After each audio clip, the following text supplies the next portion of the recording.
Fission एक प्रकार का ऐसा रिप्रोडक्शन होता है जिसमें जो सेल्स होती है, देखिए जो सेल होती है, मान लीजिए ये पेरेंट सेल है, ठीक है, ये पेरेंट सेल है और ये पेरेंट सेल अपने आप में स्प्लिट होकर के दो छोटी छोटी सेल्स बना देती है, ठीक है। तो इक्वल सेल्स बनाती है, ध्यान से सुनना, इक्वल सेल्स बनाती है और दो सेल बनाती है, तो उसको हम बाइनरी फिजन बोलते हैं, ठीक है। कई बार ये मल्टीपल फिजन भी होता है। मल्टीपल फिजन किस केस में होता है? जब स्पोर का फॉर्मेशन होता है।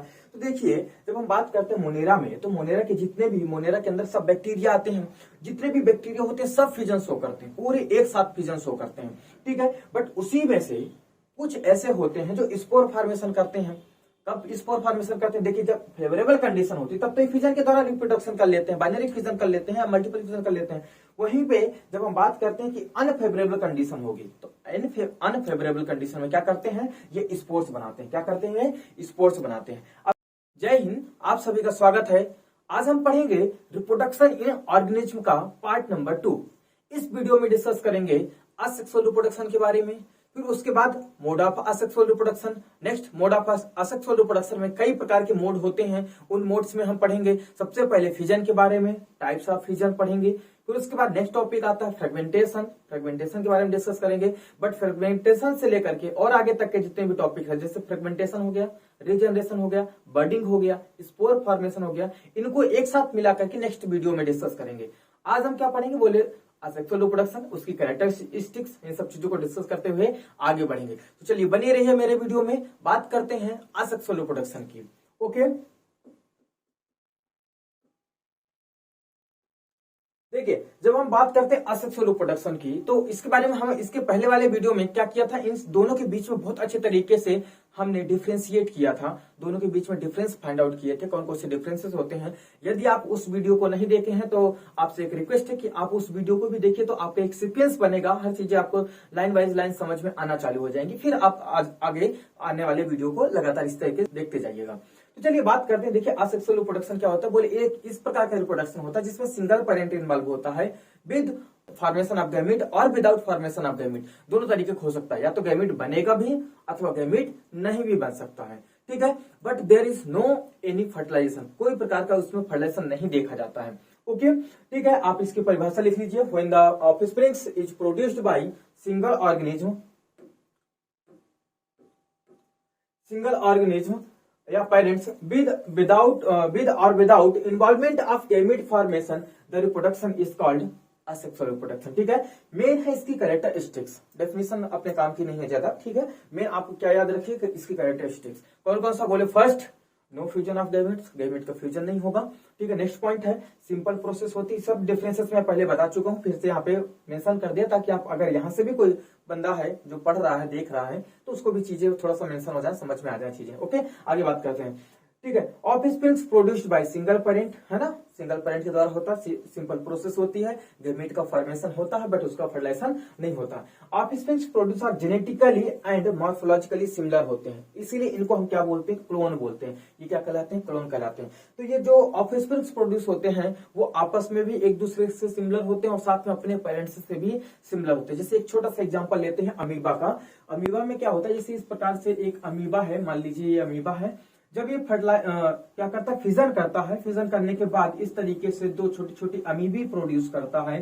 तो ये छोटी छोटी अमीबी भी सेम सिमिलर जेनेटिक वाली और साथ में सिमिलर जो मॉर्फोलॉजिकल कैरेक्टर्स हैं वो दोनों को वियर करती है, रखती है। इसलिए जो यहाँ पे जो ऑफस्प्रिंग्स प्रोड्यूस हुई हैं ये आपस में भी एक दूसरे से सिमिलर होती हैं और इसके साथ साथ अपने जो पेरेंट था, इनका पहले जो पेरेंट था उससे भी अपने मैच करती है। जैसे मान लीजिए कि अगर ये सेल है 1 घंटे बाद या 2 घंटे बाद जब ये डिवाइड करेगी, तो डिवाइड करने के बाद हम ये नहीं पहचान पाएंगे कि ये वाली सेल इन दो कोशिकाओं में डिवाइड होकर के दो कोशिकाएं बनाई है, या फिर पहले से ही जो एक पुरानी कोशिका थी, एक कोशिका कहीं और से आ गई है, ठीक है। ये पहचान पाना मुश्किल होता है जेनेटिकली रूप से भी और साथ में मॉर्फोलॉजिकली रूप से, ठीक है। तो इसलिए हम ये बोलते हैं कि ये आपस में भी क्या है? एक तरह से ट्विंस जैसे दिखती हैं, ठीक है। बोले जेनेटिकली एंड मॉर्फोलॉजिकली सिमिलर होती हैं, साथ में अपने पेरेंट्स से भी होती हैं। तो जब आपस में मिलते जुलते होने के बावजूद भी अपने पेरेंट्स से अगर मिलते जुलती हैं जेनेटिकली एंड मॉर्फोलॉजिकली रूप से, तो इस तरीके का ऑफस्प्रिंग्स को हम क्या बोलते हैं? क्लोन बोलते हैं। हिंदी में भी क्लोन बोलते हैं और इंग्लिश में भी क्लोन बोलते हैं, ठीक है। अच्छा, इस तरीके का जो असेक्सुअल रिप्रोडक्शन होता है जनरली कौन से किंगडम्स के द्वारा देखा जाता है? ठीक है, क्योंकि 5 किंगडम क्लासिफिकेशन है, उनमें सबसे ज्यादा कहां पे देखा जाता है? मोनेरा, और प्रोटिस्टा में देखा जाता है। हालांकि ये देखा जाता है हायर प्लांट्स में भी देखा जा सकता है या हायर एनिमल्स में भी देखा जाता है, बट मेनली कहाँ देखा जाता है बोले मोनेरा एंड प्रोटिस्टा में देखा जाता है। मोड ऑफ अगर असेक्सुअल रिप्रोडक्शन की डिवीजन की बात करें तो माइटोसिस होता है। पूरा डिवीजन जो होता है माइटोसिस के द्वारा, या जो रिप्रोडक्शन होता है असेक्सुअल रिप्रोडक्शन होता है वो किसके द्वारा होता है, माइटोसिस के द्वारा ही होता है। ठीक है, तो ये दो तीन चीजें थी जो इसेंशियल थी, आपको याद करनी थी। ठीक है, और आगे बात करते हैं नेक्स्ट में। तो देखिए असेक्सुअल रिप्रोडक्शन दोनों प्रकार के ऑर्गेनिज्म में देखा जाता है। दो प्रकार के ऑर्गेनिज्म कैसे बोले, कुछ ऑर्गेनिज्म ऐसे होते हैं जो यूनिसेलुलर ऑर्गेनिज्म होते हैं, वहीं पे कुछ ऑर्गेनिज्म ऐसे होते हैं जो मल्टीसेलुलर ऑर्गेनिज्म होते हैं। जब दोनों प्रकार के ऑर्गेनिज्म देखा जाएगा तो सबसे पहले हम बात करते हैं यूनिसेलुलर ऑर्गेनिज्म में। अब यूनिसेलुलर जो ऑर्गेनिज्म है तो पूरे किंगडम की अगर बात करें 5 किंगडम में, तो 2 किंगडम ऐसे हैं जो यूनिसेलुलर ऑर्गेनिज्म को कोड करते हैं या वो उनके पास होते हैं। ठीक है, 2 कैटेगरी होती है। तो पहला कौन सा कैटेगरी है बोले मोनेरा है। ठीक है, दूसरा कौन सा है बोले प्रोटिस्टा है। मोनेरा कैसा होता है बोले यूनिसेलुलर प्रोकैरियोटिक ऑर्गेनिज्म को रखता है। एक कोशिकीय जीव होते हैं बट वो कैसे होते हैं, प्रोकैरियोटिक होते हैं। वहीं पे जब हम प्रोटिस्टा की बात करते हैं तो प्रोटिस्टा क्या करता है बोले यूनिसेलुलर यूकैरियोटिक ऑर्गेनिज्म को अपने साथ रखता है। क्या रखता है, यूनिसेलुलर यूकैरियोटिक ऑर्गेनिज्म को अपने साथ रखता है। अब देखिए हम बात करते हैं जब मोनेरा में है, तो मोनेरा क्या है प्रकार का, जब हम यूनिसेलुलर के ऑर्गेनिज्म के अंदर पढ़ते हैं तो सब दोनों प्रकार के यूनिसेलुलर ऑर्गेनिज्म बोले इतना पूरा इधर हम क्या पढ़ रहे हैं, यूनिसेलुलर पढ़ रहे हैं। अब हम बात करते हैं कि इनमें जो मेन मोड ऑफ रिप्रोडक्शन होता है वो कौन सा होता है, तो सबसे ज्यादा जो होता है वो फिजन होता है। ठीक है, फिजन एक प्रकार का ऐसा रिप्रोडक्शन होता है जिसमें जो सेल्स होती है, देखिए जो सेल होती है, मान लीजिए ये पेरेंट सेल है। ठीक है, ये पेरेंट सेल है और पेरेंट सेल अपने आप में स्प्लिट होकर के 2 छोटी छोटी सेल्स बना देती है। ठीक है, तो इक्वल सेल्स बनाती है, यहां से सुनना, इक्वल सेल्स बनाती है और 2 सेल बनाती है, तो उसको हम बाइनरी फिजन बोलते हैं। ठीक है, कई बार ये मल्टीपल फिजन भी होता है। मल्टीपल फिजन किस केस में होता है, जब स्पोर का फॉर्मेशन होता है। तो देखिए जब हम बात करते हैं मोनेरा में, तो मोनेरा के जितने भी, मोनेरा के अंदर सब बैक्टीरिया आते हैं, जितने भी बैक्टीरिया होते हैं सब फिजन शो करते हैं, पूरे एक साथ फिजन शो करते हैं। ठीक है, बट उसी में से कुछ ऐसे होते हैं जो स्पोर फॉर्मेशन करते हैं। कब स्पोर फॉर्मेशन करते हैं, देखिए जब फेवरेबल कंडीशन होती है तब तो फिजन के द्वारा रिप्रोडक्शन कर लेते हैं, बाइनरी फिजन कर लेते हैं, मल्टीपल फिजन कर लेते हैं। वहीं पे जब हम बात करते हैं कि अनफेवरेबल कंडीशन होगी, तो अनफेवरेबल कंडीशन में क्या करते हैं, ये स्पोर्स बनाते हैं। क्या करते हैं, स्पोर्स बनाते हैं। अब स्पोर्स कैसे होते हैं बोले, ये हिंदी में इनको बीजाणु बोलते हैं। ठीक है, ये एसेक्सुअल प्रकार से बोल सकते हैं कि गेमिट्स होते हैं। ठीक है, एसेक्सुअल स्पोर्स होते हैं। ये स्पोर्स जहां कहीं भी बिखर जाते हैं तो वहां पे हजारों साल तक पड़े हो सकते हैं ऐसे, है ना, जब तक कि फेवरेबल कंडीशन वापस नहीं आएगी। और जैसे फेवरेबल कंडीशन आएगी वापस फिर से क्या कर जाएंगे, जनरेट करके अपने आप बॉडी पूरी तैयार कर लेते हैं। ठीक है, तो इस प्रकार से ये बैक्टीरिया क्या करते हैं, अपना रिप्रोडक्शन शो करते हैं। फिर से एक फिजन करते हैं, फेवरेबल कंडीशन में फिजन के माध्यम से अपना रिप्रोडक्शन कर लेते हैं। वहीं पे अनफेवरेबल कंडीशन में ये स्पोर्स बनाते हैं। ओके, जब हम बात करते हैं प्रोटिस्टा में, तो प्रोटिस्टा में अलग अलग जैसे प्रोटोजोन्स वगैरह हो गया, तो ऐसे अलग अलग जो कैटेगरीज के जो ऑर्गेनिज्म हैं वो भी इसी प्रकार का मोड ऑफ रिप्रोडक्शन शो करते हैं। ठीक है, जैसे अमीबा है, तो अमीबा भी क्या करता है, फिजन करता है। अमीबा भी फिजन करता है, पैरामीशियम भी फिजन करता है और यूग्लिना भी फिजन करता है। तीनों फिजन करते हैं, बट इन तीनों में अलग अलग प्रकार का फिजन पाए जाते हैं, क्योंकि फिजन के भी अपने 3 टाइप्स होते हैं, आगे पढ़ेंगे।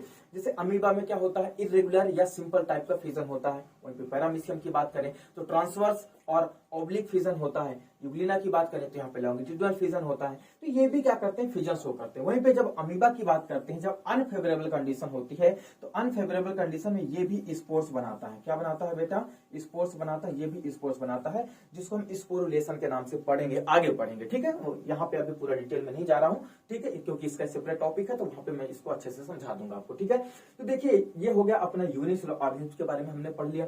अब हम बात करते हैं जब मल्टीसेलुलर जो ऑर्गेनिज्म होते हैं, इनको 2 कैटेगरी में डिवाइड किया जाता है। पहले एक सिंपल ऑर्गेनाइजेशन वाले ऑर्गेनिज्म जो होते हैं, जो लोअर ऑर्गेनाइजेशन जिसको बोलते हैं कि कुछ में लोअर ऑर्गेनाइजेशन होता है, वहीं पे कुछ ऑर्गेनिज्म ऐसे होते हैं जो हायर ऑर्गेनाइजेशन वाले ऑर्गेनिज्म होते हैं। ठीक है, तो जो लोअर ऑर्गेनिज्म होते हैं इनमें लेस डिफरेंशिएटेड बॉडी होती है। इनकी बॉडी कैसी होती है, लेस डिफरेंशिएटेड होती है। ठीक है, वहीं पे अगर हम बात करें हायर ऑर्गेनिज्म की, तो इनकी बॉडी क्या होती है, मोर कॉम्प्लेक्स होती है, ज्यादा डिफरेंशिएटेड होती है। ठीक है, तो अब जो लोअर ऑर्गेनिज्म होते हैं, जैसे यहाँ पे बहुत सारे अलग अलग ऑर्गेनिज्म आ जाते हैं, जैसे आपका प्लेनेरिया आ जाएगा, है ना, जितने भी फ्लैट वर्म्स आ जाते हैं, इस तरीके के ऑर्गेनिज्म होते हैं। तो ये जो ऑर्गेनिज्म होते हैं इनका भी अपना अलग अलग तरीके का मोड ऑफ रिप्रोडक्शन होता है। ठीक है, फंजाई आ जाएंगे, पूरे एल्गी आ जाएंगे, तो ये सब होते हैं लोअर ऑर्गेनिज्म। तो बात करते हैं, देखिए ये जो लोअर ऑर्गेनिज्म होते हैं ये किस प्रकार का रिप्रोडक्शन शो करते हैं। तो फर्स्ट नंबर पे जो होता है ये शो करते हैं फ्रेगमेंटेशन। फर्स्ट नंबर पे क्या शो करेंगे, फ्रेगमेंटेशन शो करते हैं। ठीक है,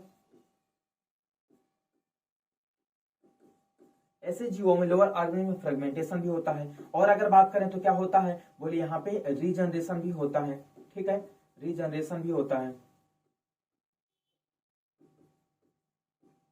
वहीं पे और आगे बात करें अगर, तो यहाँ पे बर्डिंग भी हो जाती है। ऐसे जीवों में क्या देखी जाती है, बर्डिंग भी देखी जाती है, ठीक है, बर्डिंग भी देखी जाती है। स्पेलिंग शायद डबल डी होगा या नहीं पता नहीं, ठीक है। चलिए और आगे बात करते हैं। और लास्ट में जो है बर्डिंग के बाद या ये ऑर्गेनिज्म में भी स्पोर फॉर्मेशन होता है। जितने भी फंजाई होते हैं वो मैक्सिमम स्पोर्स के माध्यम से क्या करते हैं, अपना रिप्रोडक्शन करते हैं, ठीक है। तो यहाँ पे स्पोर फॉर्मेशन होता है। अब जब स्पोर बनते हैं तो दोनों प्रकार के स्पोर बन सकते हैं, एक्सोजीनस स्पोर्स हो सकते हैं और एंडोजीनस स्पोर हो सकते हैं, या इनको हम बर्ड भी बोलते हैं कि एक्सोजीनस बर्ड्स हो सकते हैं या एक्सोजीनस बर्ड्स भी हो सकते हैं, ठीक है। तो स्पोर्स का फॉर्मेशन करते हैं, ठीक है, स्पोर फॉर्मेशन करते हैं, स्पोर फॉर्मेशन।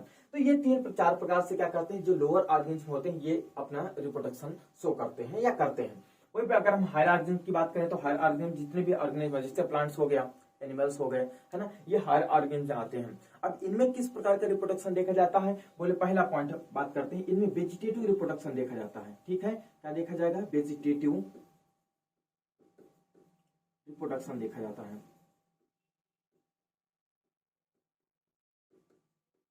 वेजिटेटिव रिप्रोडक्शन देखा जाएगा। नेक्स्ट पॉइंट है कि ये जो ऑर्गेनिज्म होते हैं, इन ऑर्गेनिज्म में ही एक चीज और देखी जाती है कि जो फीमेल गैमेट्स होते हैं वो फीमेल गैमेट्स बिना फर्टिलाइज किए हुए एक नए ऑर्गेनिज्म के रूप में डेवलप कर जाते हैं, और इस प्रोसेस को हम बोलते हैं पार्थेनोजेनेसिस बोलते हैं, ठीक है। पार्थेनोकार्पी नहीं, है ना, ध्यान देना, पार्थेनोजेनेसिस। तो पार्थेनोजेनेसिस भी होता है यहाँ पे, ठीक है, पार्थेनोजेनेसिस,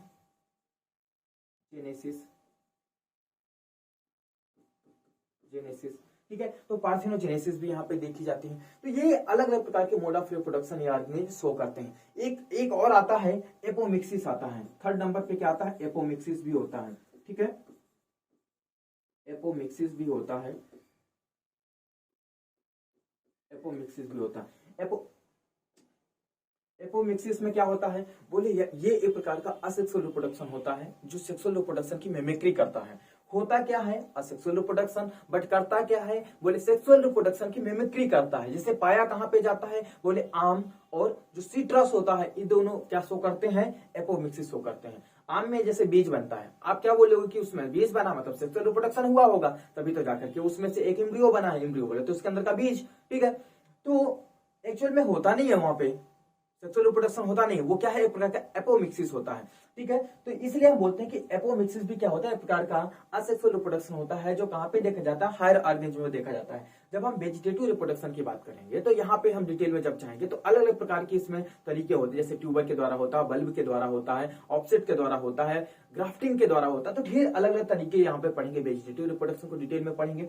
फिर अगर बात करेंगे पार्थेनोजेनेसिस, तो पार्थेनोजेनेसिस कितने कितने ऑर्गेनिज्म में होता है, कितने प्रकार का होता है, ठीक है। जैसे कई बार होता है कि जो सिंगल गैमेट्स होता है वो मेल में ही ओनली डेवलप करता है, या बाय नेचर पे डिपेंड करता है कि नेचर उसको मेल में बना सकती है या फिर फीमेल में हो सकता है, तो नेचुरल फैक्टर भी उसके ऊपर हावी हो जाते हैं कई बार, ठीक है। तो इसके भी कई 3 अलग अलग टाइप होते हैं। तो पार्थेनोजेनेसिस के भी हम अलग अलग तीनों टाइप्स के बारे में बात करेंगे आगे, ठीक है। एपोमिक्सिस में थोड़ा सा बताया अभी कि जैसे मैंगो वगैरह होता है, इसमें असेक्सुअल रिप्रोडक्शन होता है, बट इस सेक्सुअल रिप्रोडक्शन का क्या करता है, कॉपी करता है, या ऐसा बोल सकते हैं मिमिक्री करता है, ठीक है। तो फ्रेगमेंटेशन वगैरह ये सब चीजें बता दिया मैंने। लोअर ऑर्गेन में देखा जाता है, फ्रेगमेंटेशन में बॉडी टूट जाती है और प्रत्येक जो खंड होते हैं वो एक नए ऑर्गेन के रूप में डेवलप करते हैं। रीजनरेशन में जो बॉडी का पार्ट मिस हो जाता है वो पार्ट फिर से जनरेट हो जाता है, फिर से उग जाता है। जैसे आपने कभी छिपकली का सुना हो, छिपकली की अगर पूंछ कट जाती है तो धीरे धीरे कुछ महीनों में फिर से उसकी पूंछ उग जाती है। बर्डिंग की बात करते हैं तो जो ऑर्गेनिज्म होता है उसमें से एक बर्ड निकलती बगल में, इनिशियली अटैच रहती है और धीरे धीरे बाद में जाकर के सेपरेट हो जाती है। बात करते हैं स्पोर फॉर्मेशन की, तो जो ऑर्गेनिज्म होते हैं वो अनफेवरेबल कंडीशन में, या फिर कुछ ऑर्गेनिज्म ऐसे भी होते हैं जैसे फंजाई जितने होते हैं उनको फर्क नहीं पड़ता कि वो फेवरेबल कंडीशन में है या अनफेवरेबल कंडीशन में, वो स्पोर्स के माध्यम से ही क्या करते हैं, अपना रिप्रोडक्शन करते हैं, कोनिडिया बनाते हैं, जेमुल्स बनाते हैं, है ना, इस प्रकार से रिप्रोडक्शन करते हैं। तो इनके बारे में हम और आगे जब हम मोड ऑफ रिप्रोडक्शन पढ़ेंगे तो वहां पे डिटेल में फिर से पढ़ना है, ठीक है, 1 बाय 1 करके। तो आप चाहे तो इसका एक स्क्रीनशॉट ले लीजिए। चलते हैं आगे नेक्स्ट पेज में। देखिए बात करते हैं मोड ऑफ असेक्सुअल रिप्रोडक्शन की। तो मोड ऑफ असेक्सुअल रिप्रोडक्शन सिर्फ इस बात पे अलग अलग तरीके से क्लासिफाई किया जाता है कि वहां का हैबिटाट कैसा है, ठीक है। जिसमें ऑर्गेनिज्म रहता है उसके हैबिटाट के आधार पे, किसके आधार पे, देखा ध्यान से सुनना, उसके हैबिटाट के आधार पे, और internal physiology and other factor, कुछ बाहरी फैक्टर भी मदद करते हैं, ठीक है। नेक्स्ट पॉइंट है कि इंटरनल फिजियोलॉजी होती है, उनके अंदर चलने वाली जो फिजियोलॉजी है, क्योंकि हर एक ऑर्गेनिज्म के अंदर की फिजियोलॉजी डिफरेंट होती है, तो उनके अंदर की फिजियोलॉजी कैसे है, किस समय पे ज्यादा एक्टिव होती है, किस समय पे कम एक्टिव होती है, ये सब चीज देखते हुए, साथ में हैबिटाट कैसा, हैबिटाट को देखते हुए, और भी बहुत सारे इन्वायरमेंटल फैक्टर्स होते हैं, उनके ऊपर डिपेंडेंसी के आधार पे ये जो असेक्सुअल रिप्रोडक्शन होता है, असेक्सुअल रिप्रोडक्शन इतने 5 प्रकार से हो सकता है, 6 प्रकार से हो सकता है, ठीक है। जिससे फर्स्ट है फिजन, दूसरा फ्रेगमेंटेशन, नेक्स्ट बर्डिंग है, फिर regeneration, spore formation and vegetative propagation, ये इतने प्रकार से होता है। यहाँ पे एक और टॉपिक आ जाता है जो एपोमिक्सिस, मैंने आपको बताया, एपोमिक्सिस भी एक प्रकार का असेक्सुअल रिप्रोडक्शन ही होता है, बट वो सेक्सुअल रिप्रोडक्शन की मिमिक्री करता है, ठीक है। तो उसके बारे में आगे से बात कर लेंगे जब हम sexual reproduction in flowering plant के बारे में बात करेंगे, वहां पर भी या यहाँ पर भी मैं आपको डिस्कस करके बता चुका, एग्जांपल मैंने दे दिया है, जैसे मैंगो हो गया और सिट्रस हो गया, है ना। कुछ लोग साइट्रस पढ़ते हैं, जो भी पढ़ना आप। आगे बात करते हैं, देखिए असेक्सुअल रिप्रोडक्शन में जब हम बात करते हैं फिजन की, तो फिजन एक मोड ऑफ असेक्सुअल रिप्रोडक्शन होता है in which the parental cell splits into 2 equal daughter cells, 2 और मोर इक्वल डॉटर सेल, 2 या 2 से अधिक जो डॉटर सेल्स होती है उनमें डिवाइड हो जाती है, ठीक है। अगर 2 में होती है तो उसको हम बाइनरी फिजन बोलते हैं, अगर वहीं पे अगर मल्टीपल में होती है तो उसको हम मल्टीपल फिजन बोलते हैं। अगर आप 2 में भी हुई तो वो किस तरीके से सेल डिवाइड की है, जैसे मान लीजिए थोड़ी देर के लिए कि अमीबा है ऐसे, तो अमीबा तो चाहे ऐसे डिवाइड कर, चाहे ऐसे डिवाइड कर, चाहे ऐसे डिवाइड कर, चाहे ऐसे डिवाइड कर, कैसे भी डिवाइड कर सकता है, तो ये इरेगुलर तरीके से डिवाइड कर सकता है। और वहीं पे अगर हम बात करें पैरामीशियम की, जैसे पैरामीशियम कैसे होता है, कुछ इस प्रकार का होता है ऑर्गेनिज्म, ये पैरामीशियम होता है। अब पैरामीशियम में भी डिवाइड होने की एक अलग विशेषता होती है कि किस तरीके से डिवाइड करेगा, तो ये क्या होता है, इस तरीके से डिवाइड करता है या फिर बराबर इस तरीके से डिवाइड करता है। वहीं पे अगर हम यूग्लिना की बात करें तो यूग्लिना कुछ इस प्रकार का जो ऑर्गेनिज्म होता है, ऐसे ये लॉन्गिट्यूडनल डिवाइड होता है, ऐसे इस तरीके से कुछ डिवाइड करता है। तो हर एक ऑर्गेनिज्म में अलग अलग प्रकार का होता है, ठीक है। तो जो बाइनरी फिजन होता है अगर इसमें होता है तो इसको हम सिंपल और इरेगुलर बाइनरी फिजन बोलते हैं, कहाँ पे, अमीबा में। वहीं पे अगर हम पैरामीशियम की बात करते हैं, पैरामीशियम में कैसा होता है, बोले ट्रांसवर्स ऑब्लिक होता है, ट्रांसवर्स और ऑब्लिक होता है। जैसे मान लीजिए ट्रांसवर्स हो गया या तो फिर ऐसे कट गया तो इसको हम क्या बोल देते हैं, ऑब्लिक हो गया। वहीं पे अगर हम बात करें लॉन्गिट्यूडनल वाले की, तो देखिए यहाँ पे क्या होता है, इसकी पूरी बॉडी लंबी लंबी होती है और इस तरीके से इसी में एक और इस तरीके से बनना चालू हो जाता है और इस तरीके से क्या हो जाती है, यहाँ से ऐसे बॉडी डिवाइड कर जाती है। तो इस तरीके से इसमें क्या हो जाता है, लॉन्गिट्यूडनल बाइनरी फिजन हो जाता है। मल्टीपल फिजन की तो बात ही अलग होती है। मल्टीपल फिजन में तो एक सिस्ट का फॉर्मेशन होता है, उसके अंदर क्या होते हैं, बहुत सारे स्पोर्स बनके तैयार हो जाते हैं। तो वो जो स्पोर्स बनते हैं वो भी किसके द्वारा बनते हैं, फिजन के द्वारा ही बनते हैं। तो इनके बारे में डिटेल में बात करेंगे, ठीक है। आगे बात करते हैं एक चीज और, फ्रेगमेंटेशन, क्योंकि इनके बारे में हम आगे नेक्स्ट वीडियो में डिस्कस करेंगे, बट यहाँ पे क्योंकि मोड ऑफ असेक्सुअल रिप्रोडक्शन है तो इसको हम सबसे पहले थोड़ा थोड़ा डिस्कस कर लेते हैं डिटेल में। सिर्फ हम आज इस वीडियो में इस फिजन को पढ़ेंगे, तो बने रहिए वीडियो में और आगे बात करते हैं, ठीक है। हर चीज समझाऊंगा, बहुत डिटेल में समझाऊंगा, बहुत अच्छे से समझाऊंगा, आपके एक ही कंसेप्ट क्लियर करते हुए आगे बढ़ाऊंगा, ठीक है। कोई भी कंसेप्ट आपके ऐसा नहीं बचेंगे कि नहीं यार अभी हमारे अधूरे हैं, सब डेवलप्ड हो जाएंगे। तो बात करते हैं, देखिए फ्रेगमेंटेशन, इसको साफ कर देता हूं। फ्रेगमेंटेशन क्या होता है, बोले फ्रेगमेंटेशन कुछ इस प्रकार से देखा जाता है कि जो पेरेंटल बॉडी होती है, जैसे स्पायरोगायरा में देखा जाता है, तो जो पेरेंटल बॉडी होती है, ये पेरेंटल बॉडी इस तरीके से होती है स्पायरोगायरा में, ठीक है। यहां से कुछ इस तरीके से होगा, है ना, ऐसे होती है, है ना। तो जो पेरेंटल बॉडी होती है वो कहीं से भी, जैसे इस तरीके से यहाँ से टूट गई, यहाँ से टूट गई, या फिर यहाँ से कट गई, है ना। इनका न्यूक्लियस भी यहाँ पे होता है, हर एक स्टेप में क्या होता है, न्यूक्लियस होता है। तो जब फ्रेगमेंटेशन होता है तो जब ये स्पायरोगायरा है, ठीक है, ये भी क्या एक प्रकार क्या एल्गी है, ठीक है। तो जैसे स्पायरोगायरा मैच्योर होता है तो अपने आप कई सारे खंड में टूट जाता है, कई सारे फ्रेगमेंट्स बना देता है, और उसमें से प्रत्येक फ्रेगमेंट्स क्या होता है, एक नए ऑर्गेनिज्म के रूप में डेवलप कर जाता है। या जैसे मान लीजिए जब पानी में पाया जाता है, कहीं पर भी नदी के किनारे, तालाब के किनारे, तो कहीं है अगर उसमें कोई जानवर पानी पीने गया, उसके पैर के नीचे दब गया, टूट गया, फूट गया, तो उस कंडीशन में जो इसके छोटे छोटे जो फ्रेगमेंट्स होते हैं, उसमें जरूरी नहीं कि सभी फ्रेगमेंट्स डेवलप कर जाए एक नए ऑर्गेनिज्म, बट जिसमें न्यूक्लियस होगा वो फ्रेगमेंट अपने आप को फिर से डिवाइड करके एक नए से नया लंबा स्पायरोगायरा बना के तैयार कर देता है। तो इसलिए हम उसको क्या बोलते हैं, फ्रेगमेंटेशन बोलते हैं। नेक्स्ट आता है बडिंग। बडिंग कहाँ पे देखा जाता है, ईस्ट में देखा जाता है, ईस्ट में देखा जाता है, या फिर किस में देखा जाता है, हाइड्रा में देखा जाता है, ठीक है। दोनों में देखा जाता है। स्पायरोगायरा इसका एग्जांपल मैंने बता दिया, ये क्या होता है बेटा, स्पायरोगायरा होता है ना, स्पायरोगायरा है ना, स्पायरोगायरा में शायद ये रहता है, आई रहता है स्पायरोगायरा। तो अब हम बात करते हैं बडिंग की। बडिंग में क्या होता है, ईस्ट और हाइड्रा में बडिंग देखा जाता है। इसमें क्या होता है, इनिशियली एक बड निकलती है, जैसे मान लीजिए कुछ इस प्रकार से है, ठीक है, यहाँ पे बनाते हैं ऐसा, जैसे मान लीजिए ये क्या है, एक प्रकार का बोले ईस्ट है।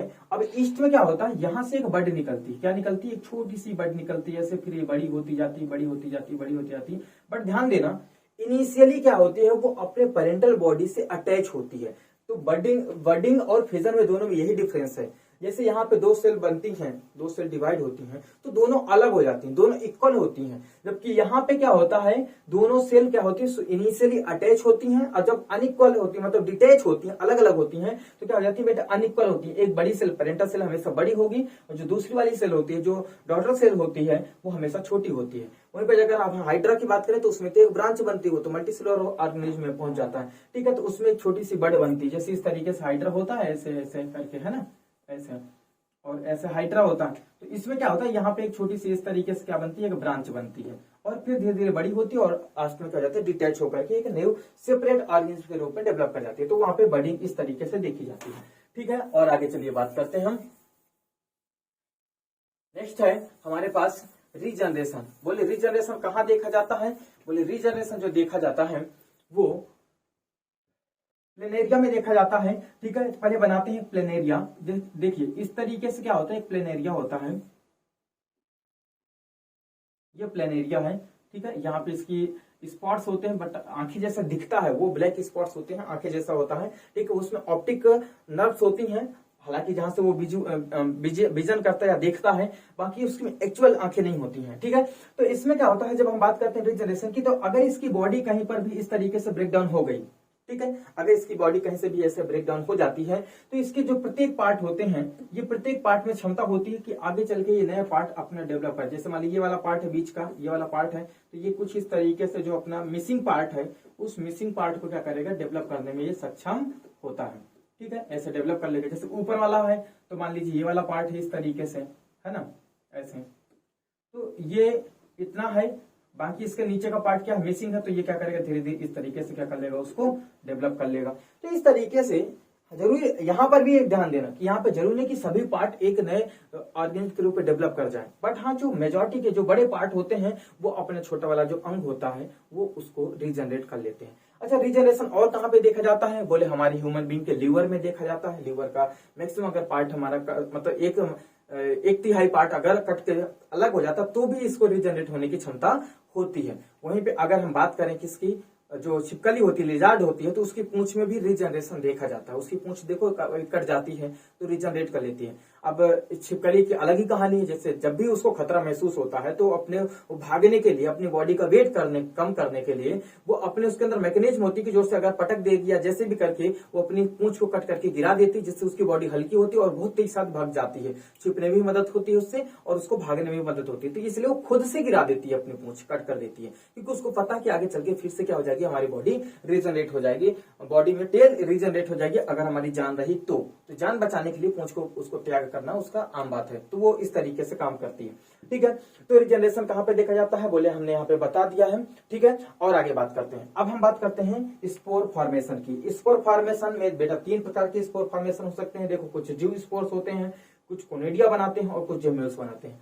जू स्पोर्स एक प्रकार के मोटाइल स्पोर्स होते हैं। कैसे होते हैं बेटा, ये मोटाइल स्पोर होते हैं। मोटाइल का मतलब होता है कि ये मूव करते हैं। क्या करते हैं, ये मूव कर सकते हैं। वहीं पे अगर ए प्लेनो स्पोर की अगर हम बात करें, तो इसकी मोबिलिटी के आधार पे 2 प्रकार के स्पोर्स होते हैं। एक ए प्लेनो स्पोर्स होते हैं और दूसरे जू स्पोर्स होते हैं। तो जू स्पोर जो होते हैं मोटाइल होते हैं, इनमें क्या होता है, फ्लैजिला होता है। वहीं पे अगर हम ए प्लेनो स्पोर की बात करें तो नॉन मोटाइल होते हैं, उसमें फ्लैजिला नहीं होते हैं, ठीक है। तो ये हो गया दोनों के बीच में डिफरेंस। तो जू स्पोर्स कैसे होते हैं, बोले ये कैसे होते हैं, मोटाइल स्पोर्स होते हैं, इसलिए उनको हम जू स्पोर बोलते हैं। इसी प्रकार से जो फंजाई बहुत सारे होती है जो कोनिडिया बनाती हैं, ठीक है। कोनिडियो स्पोर्स जो होते हैं, कोनिडियो स्पोर्स से क्या बना के तैयार करती हैं, कोनिडिया बना के तैयार करती हैं। कोनिडिया भी एक प्रकार के स्पोर्स होते हैं। इसी प्रकार से जेम्यूल्स भी बनता है। जेम्यूल्स क्या होता है, जो इंटरनल, जिसको बोल सकते हैं कि यहाँ पे इंटरनल बडिंग होती है। क्या होती है, इंटरनल बड्स बनती हैं, और इस प्रकार से जो ढेर सारे स्पोर्स बन के तैयार होते हैं, उनको हम क्या बोलते हैं, जेम्यूल्स बोलते हैं। ओके, तो 3 अलग अलग प्रकार की हम यहाँ पे स्पोर फॉर्मेशन के बारे में बात करेंगे। फिर हम बात करेंगे लास्ट में वेजिटेटिव प्रोपगेशन के बारे में। तो वेजिटेटिव प्रोपगेशन बोले प्लांट्स के द्वारा शो किया जाता है। क्या होता है बोले the production of new plants any other parts of the plant except sexual reproducing organ जो होते हैं। तो जो सेक्सुअल रिप्रोड्यूसिंग ऑर्गन्स होते हैं जैसे फ्लावर्स हो गए, तो फ्लावर्स को छोड़ करके बाकी प्लांट के किसी भी पार्ट से अगर किसी नए प्लांट का प्रोडक्शन होता है या वहां से बनता है या वहां का रिप्रोडक्शन होता है, तो इस तरीके के रिप्रोडक्शन को हम क्या बोलते हैं, वेजिटेटिव प्रोपगेशन बोलते हैं। ठीक है, तो इनके बारे में हम आगे आने वाली वीडियो में बहुत अच्छे तरीके से डिटेल में बात करेंगे। आज तो हमारा सिर्फ टारगेट है क्या, फिजन। तो हम बात करते हैं फिजन के बारे में। ठीक है, तो फिजन क्या होता है बोले स्प्लिटिंग ऑफ सेल इनटू 2 और मोर इक्वल डाटा सेल्स। ठीक है, 2 या 2 से अधिक डाटा सेल्स में डिवाइड हो जाना क्या कहलाता है, फिजन कहलाता है। ठीक है, अब इसके आधार पे 2 में डिवाइड कर रहा है या 2 से अधिक में डिवाइड कर रहा है, इसके आधार पे 2 बार में इसको 2 भाग में डिवाइड किया जाता है। पहले बाइनरी फिजन, दूसरा मल्टीपल फिजन। तो पहले हम बात करते हैं बाइनरी फिजन की, कैसा होता है, splitting of cells into 2 equal daughter cells is called binary fission. ये कहां पे होता है, सिंगल सेल ऑर्गेनिज्म में पाया जाता है, like bacteria and protozoans. Protozoans में अमीबा आ जाता है, पैरामीशियम आ जाता है, ऐसे ऑर्गेनिज्म में देखा जाता है। ठीक है, यूग्लिना हो गया। तो बात करते हैं, देखिए कौन कौन से अमीबा, यूग्लिना और पैरामीशियम है ना, ये तीनों ऑर्गेनिज्म में कैसे हैं, प्रोटोजोन्स है। बाकी बैक्टीरिया के तो एग्जांपल देने की जरूरत नहीं है, बहुत सारे बैक्टीरिया, जितने भी बैक्टीरिया सभी में क्या होता है, जनरली जो मोड ऑफ रिप्रोडक्शन होता है वो फिजन ही होता है। ठीक है, हालांकि जो क्या बोलते हैं, हालांकि अनफेवरेबल कंडीशन में ये क्या शो करती हैं बोले स्पोर फॉर्मेशन भी शो करते हैं। ओके, आगे बात करते हैं। तो इट कैन बी इरेगुलर, जैसे मैंने बताया आपको कि इरेगुलर भी हो सकता है, जैसे अमीबा के केस में कैसा होता है, इरेगुलर होता है, लॉन्गिट्यूडनल हो सकता है, या ऑब्लिक या ट्रांसवर्स भी हो सकता है। ठीक है, तो तीनों के बारे में डायग्राम से समझा चुका हूं, आगे बात करते हैं। ठीक, अब हम बात करते हैं मल्टीपल फिजन की। मल्टीपल फिजन कहाँ देखा जाता है बोले जब अनफेवरेबल कंडीशन होती है, तो जितने भी बैक्टीरिया होते हैं सब मल्टीपल फिजन करते हैं। वहीं पे अमीबा भी अनफेवरेबल कंडीशन में क्या करता है, मल्टीपल फिजन करता है। बट इस अमीबा वाले का जो एग्जांपल है, इसको हम और लेटर ऑन बात करेंगे जब हम स्पोरुलेशन पढ़ेंगे। क्या पढ़ेंगे, स्पोरुलेशन। तो स्पोरुलेशन पढ़ते समय हम अमीबा का एग्जांपल देखते हुए आगे बढ़ेंगे। हालांकि यहाँ पे हम सिर्फ प्लाज्मोडियम का एग्जांपल देखेंगे। तो बात करते हैं क्या होता है मल्टीपल फिजन बोले splitting of parent cell into numerous daughter cells in which each of which grow into an adult called multiple fission, जिसमें से प्रत्येक कोशिकाएं अपने आप को एडल्ट के रूप में डेवलप कर लेती हैं। तो इस प्रकार का जो फिजन होता है उसको मल्टीपल फिजन बोलते हैं। पैरामीशियम प्लाज्मोडियम और अमीबा, इसके 2 एग्जांपल हैं। कौन कौन सा, प्लाज्मोडियम जो ह्यूमन बीइंग के जब ब्लड में जाता है तो वहां पे मलेरिया काज करता है, किसके द्वारा होता है बोले एनाफ्रीज जो मॉस्किटो होता है वो इसका वेक्टर होता है, हमारे बॉडी में ट्रांसफर करने वाला वेक्टर कहलाता है। ठीक है, तो प्लाज्मोडियम कैसे काम करता है, तो एक हमारे पास डायग्राम दिया है, इस डायग्राम के माध्यम से हम समझते हैं। ठीक है, देखिए ध्यान से सुनिएगा। जैसे एक सेल है ना, एक सेल में साइटोप्लाज्म है, ये अपनी सेल है और इसका न्यूक्लियस है। ठीक है, अब इसके अंदर क्या होता है, ये कैसी सेल है बोली एक प्लाज्मोडियम की सेल है। किसकी सेल है, प्लाज्मोडियम की सेल है। इस plasmodium cell many daughter cells produced by multiple fission. Multiple fission अंदर होता है और ढेर सारी डाटा सेल्स इस तरीके से अंदर बन के तैयार होती हैं। जब ये पूरा भर जाता है और फेवरेबल कंडीशन जब महसूस करता है कि अब ठीक है मुझे फट जाना चाहिए, तो पूरा जब अंदर से भर जाएगा, इसके अंदर का साइटोप्लाज्म पूरी तरीके से समाप्त हो जाएगा, सब कंज्यूम कर जाएंगे सेल्स, तब जाकर के क्या हो जाता है, ये जो ऊपर की सेल्स होती है, जो सेल कवरिंग होती है, ठीक है, प्लाज्मा मेम्ब्रेन होती है, वो बस्ट कर जाती है, फट जाती है और ढेर सारी एक एट ए टाइम पे, एक समय पे ढेर सारी डाटा सेल्स रिलीज हो जाती हैं। तो जब ढेर सारी डाटा सेल्स एक ही समय पे रिलीज होती हैं तो उसको हम बोलते हैं मल्टीपल फिजन बोलते हैं। तो ये हमारे बॉडी के, ह्यूमन बीइंग के बॉडी के अंदर इस तरीके से मल्टीपल फिजन देखा जाता है। ओके, कब होता है, जब हमें मलेरिया हो जाता है तो हमारे बॉडी के अंदर इसकी साइकिल चल रही होती है, वहां पे इस प्रकार का मल्टीपल फिजन देखा जाता है। ओके, चलिए आगे बात करते हैं। नेक्स्ट है हम बात करते हैं स्पोरुलेशन की। तो स्पोरुलेशन क्या होता है बोले, सीधी सी बात है, सिंपल से, एक मिनट में पेज देख लूं आगे है कि नहीं, खाली नहीं है, ठीक है, इसे बनाना पड़ेगा डायग्राम। तो देखिए जो अमीबा होता है, अमीबा जब अनफेवरेबल कंडीशन में जाता है, अमीबा की फेवरेबल कंडीशन क्या होती है बोले वाटर में होता है। जब वाटर है तो सब कुछ अच्छा है उसके लिए, बट जैसे अगर मान ली कोई तालाब में है, पहले ढेर सारे अमीबा है और अचानक से तालाब का पानी सूखने लगा, तो वो कहाँ चला जाएगा, अनफेवरेबल कंडीशन हो गई उसके लिए ना। तो अनफेवरेबल कंडीशन जब बनेगी, आने वाली होगी, तो क्या करता है, जैसे मान लीजिए एक अमीबा है, ठीक है, ध्यान से सुनना, ये एक अमीबा है इस तरीके से, ठीक है। तो जब अनफेवरेबल कंडीशन आती है तो ये जो इसके आउट पार्ट के सीडोपोडिया होते हैं, जैसे ये न्यूक्लियस हो गया, तो इसके जो सीडोपोडिया होते हैं, सीडोपोडिया का क्या करता है, अपना कंट्रैक्ट कर लेता है, अंदर की तरफ क्या कर लेगा, इनको कंट्रैक्ट करके और एक सिंगल सेल बना लेता है, इस तरीके सर्कुलर सेल बना लेता है, ठीक है। अब ये सेल बन गई। अब इसके चारों तरफ क्या होता है, सिस्ट का फॉर्मेशन करता है। बोलिए इसके चारों तरफ क्या करेगा, ये 3 लेयर बनाएगा, है ना। क्या बनाएगा भैया, तो दिखेगा नहीं, किसको ले लेते हैं,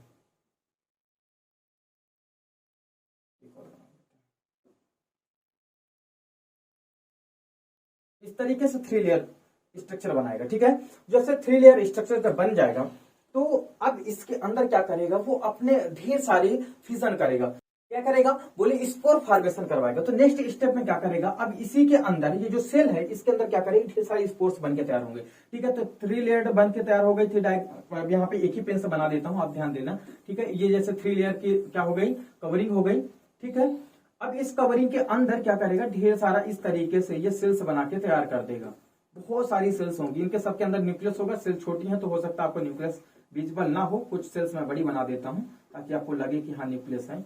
ठीक है। ऐसे सेल्स बनते तैयार। तो 3 लेयर का स्ट्रक्चर है, उसके अंदर ढेर सारी क्या बन चुकी हैं, स्पोर्स बन चुके हैं। अभी स्पोर्स कब बनेंगे, अभी पूरी साइकिल समझाता हूँ। जैसे स्पोर्स बन जाएंगे तो फिर क्या हो जाता है, ये जो 3 सेल के स्ट्रक्चर है ब्रस्ट कर जाता है। ठीक है। इस तरीके से क्या हो जाएगा, फट जाएगा और यहाँ पे ढेर सारी स्पोर्स बाहर निकल जाएंगे।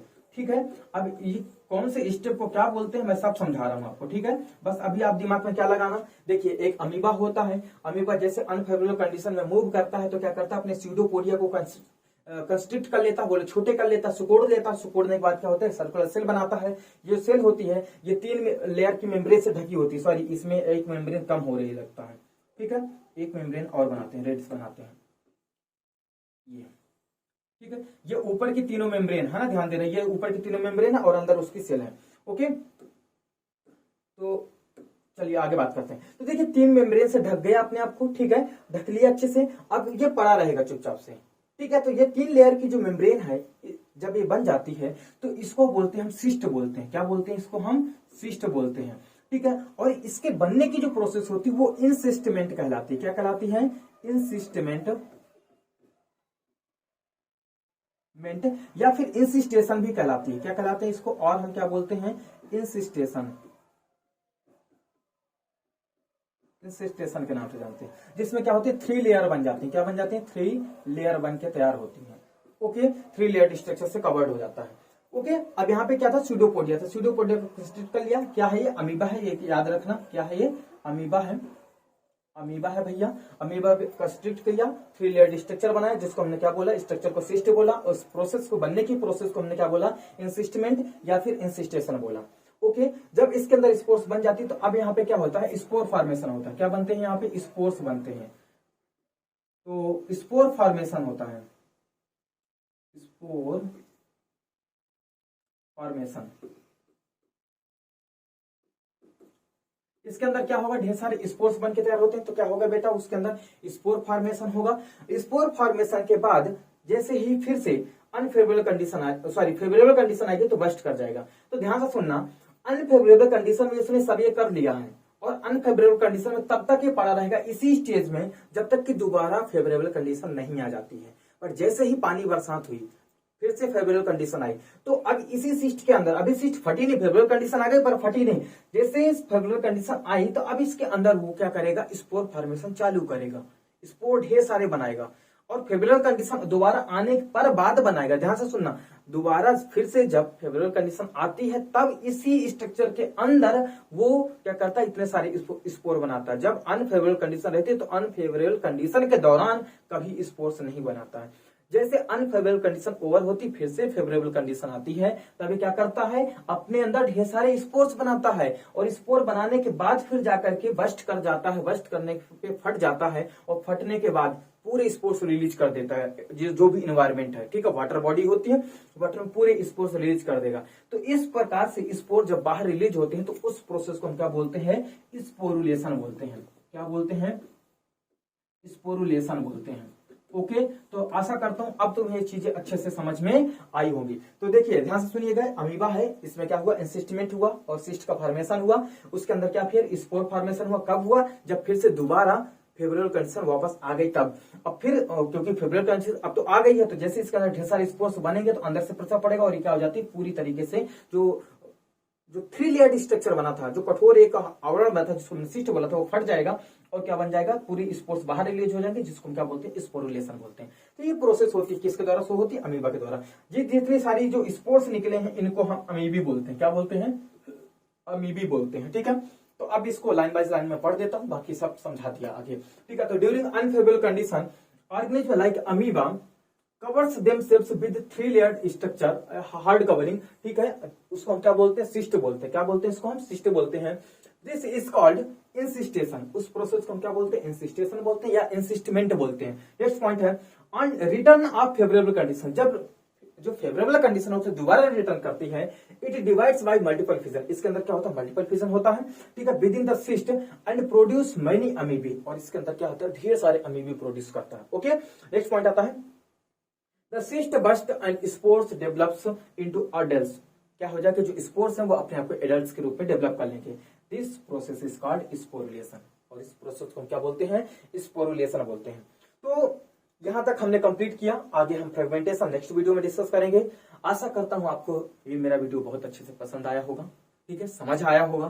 तो यदि मेरे वीडियो पसंद आ रहे हैं, आपको अच्छे से समझ भी आ रहे हैं, तो वीडियो को लाइक कर दीजिए, चैनल को सब्सक्राइब कर दीजिए और अपने दोस्तों तक हो सकता है तो शेयर करने की कोशिश कीजिए।